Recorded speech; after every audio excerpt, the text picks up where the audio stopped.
Here's a little tip that I like to utilize to stay living below my means. We gotta break it down.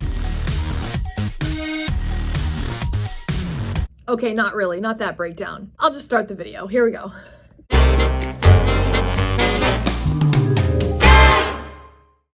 Happy Frugal Friday, friends! Today we're talking about breaking down the details because I think for many of you, you will find comfort in the breakdown. There's comfort in the details, baby. Let's talk about the details when it comes to laundry/clothing, meals/groceries, food, and lastly, entertainment. Now we can really break it down. You guys, I think about this every single time I do Kaden's laundry, and I was like, I'm gonna put it in a video because I think about it every single time. Thinking about clothing, okay? I'm gonna start with Kaden, for example. His clothing, it's very easy to kind of minimize just what he needs on a weekly basis. So let's think about this in terms of my son to start, okay? He wears socks, underwear, pants, and a shirt every single day. We all have to find our comfort zone as far as how many of each thing we need, but I like to at least have, okay, this is me. Now everyone, you might have less, you might have way more, but I like to have one thing for every day of the week, all right? So let's say a minimum of 7 pairs of pants, a minimum of 7 pairs of socks, 7 underwear, and 7 shirts. Minimum. What does this also mean? It means no matter what, he'll have clothes for 1 week before I have to do laundry. So some of you might think, I need a little bit more than that. I need 10 of everything. Or you want to cover 2 weeks before you have to worry about laundry and make sure they have a little variety. So you might say 14 of everything. Whatever is comfortable in your mindset and in your budget. See, we were very fortunate. A lot of Kaden's clothing was hand-me-downs and gifted at certain times, birthdays, Christmas, etc. But still, I feel like we had too many. So this past weekend, now, by the way, I'm not going to dive too much into clothing and de-owning and decluttering because we're going to tackle that in March. I've got your back. I've got you, boo. March is going to be minimalist March and we're going to go to town. But let me just touch on this, okay? So we're prepared. Okay, so I went through his closet this weekend and I counted how many long sleeve shirts he has, how many short sleeve, how many pairs of pants, how many shorts he had for this upcoming season. And let me just tell you, let me cut to the chase. He had 40 tees. 40 t-shirts. We don't need 40 t-shirts. And especially, just like you, he has these go-tos that he likes to wear the most, probably. We all have those, right? Like our go-tos. Like there's some clothing you have in the back of the closet or the back of the drawer that you're probably not even gonna wear. You can get rid of it, by the way.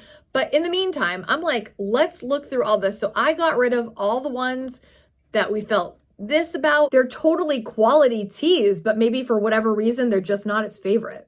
And we put them in a bag. We are going to donate them or give them to a friend that can actually make use of them. And I culled it down to 20 t-shirts. We still don't need that much, but in the summer, we're a little bit sweatier, you know, we're running around in flip-flops and shorts and, you know, I'm okay with 20. I wasn't okay with 40. You have to decide what you're okay with. And again, do you have the budget? Is somebody giving you hand-me-downs? Because if that's the case, it might be different. You know what I'm saying? You got to weigh what's going on. When you're trying to live below your means, look at your wardrobe. How much of this do you need? I love some minimalists that I watch. They have one belt. They have one hoodie. Now me, you guys know, I've got a K-Squad hoodie in many different colors. And if you haven't gotten a K-Squad hoodie yet, I would recommend you getting one. The link is down in the description. Invest in a K-Squad hoodie. You won't regret it. They're so cozy. When I'm folding Kaden's laundry and I'm thinking like, oh, I'm preparing for the week. I've got enough of this. And then picking out clothes is super easy too, because I don't have a million options And I know I've got what I need for the week. And that is comforting to me. There's comfort in the details that I'm prepared for everything when I'm doing my weekly laundry, which by the way, I mostly only do 1 or 2 loads a week. But again, it's just me and Kaden. I don't like opening a drawer and things falling out. I don't like opening a closet and getting attacked by the stuff that doesn't fit right in the closet. You know what I'm saying? So you guys know my word of the year is simplify. This helps me simplify knowing how many of everything I need. And I'm doing it with myself. So on the flip side, I have 3 pairs of pants right now. I have a pair of jeans, I have a pair of black pants, and I have a pair of maroon pants. That is all I have for pants right now.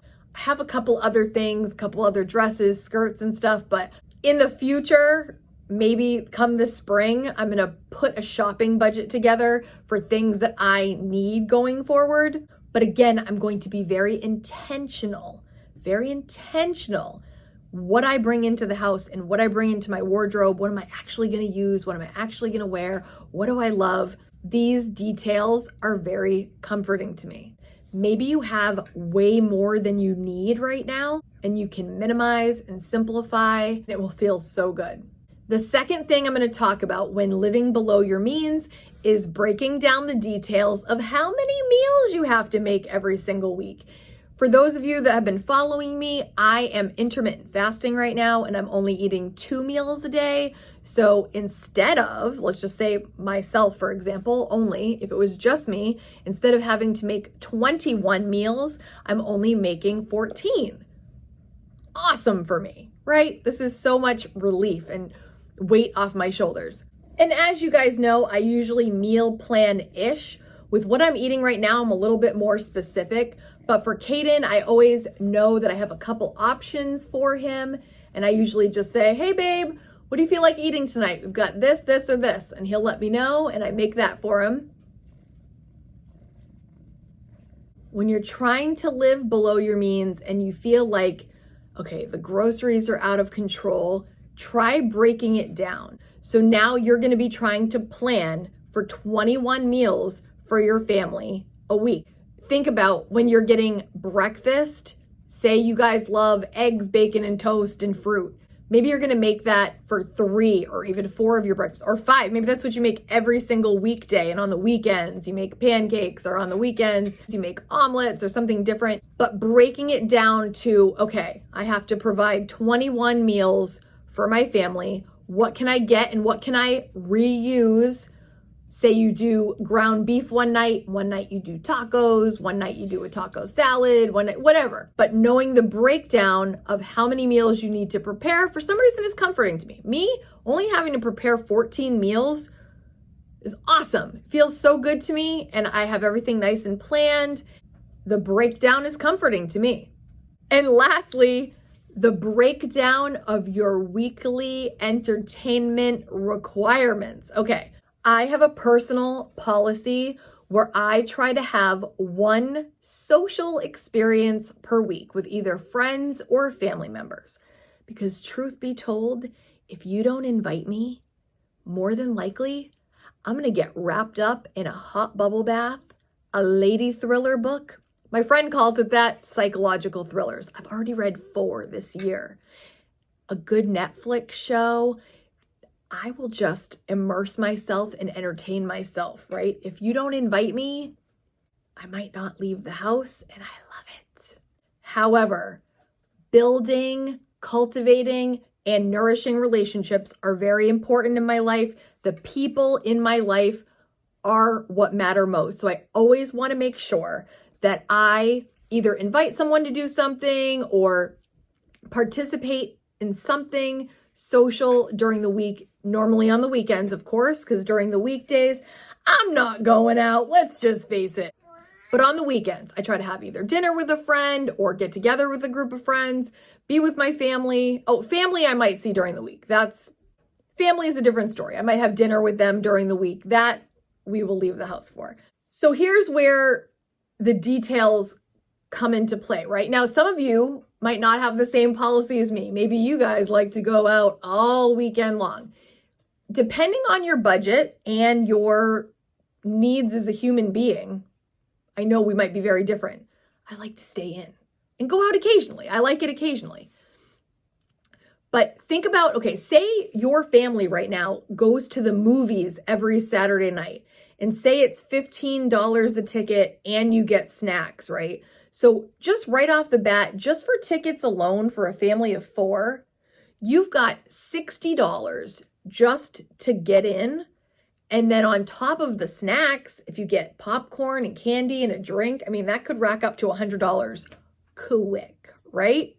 So instead of doing that, but you love family movie night, right? Could you do it at home? Could you watch something on your streaming service and pop some popcorn? So that's one thing you can look at. Can you change your entertainment slightly that's still super entertaining but costs less? Or if you know that this one social or 2, whatever your number is of like how many times you need to go out, you just got to put it in the budget ahead of time and make sure you're spending less on something else so that you don't go over on your entertainment. There's so much free entertainment, you guys, these days. Just getting together with people, for me, is so entertaining. Sometimes just good old-fashioned conversation can go a long way, just in the room, face-to-face with someone, not via text. It's good times. You know what I mean? But for me, I know I'm putting in my budget one social thing per week, and maybe that might be something to help you narrow what your budget is for entertainment down. If you come up with like some details and a plan or a policy like I have, this won't always go according to plan. You've got to be flexible, of course, but I really respond very well to guidelines and personal policies.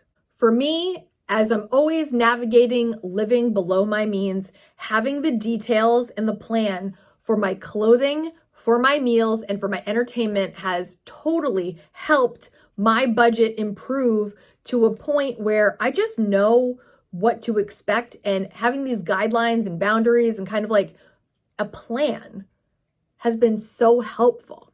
Now is my favorite part. Take a second, go in the comments. Out of the 3 things we just talked about, clothing, meals, and entertainment, which one resonated with you the most? Which one do you want to take a look at and possibly adjust going forward? If you like this kind of content, hit the thumbs up. If you like talking about frugal living, budgeting, saving money, or minimalism, hit subscribe so you don't miss a video going forward. Hit the bell so you're notified each time I upload, which is every single Friday. And if you're interested in more living below your means videos, check this one out next. I think you're gonna love it. Thanks everyone. Have a great week. Bye. Have a great day, K Squad.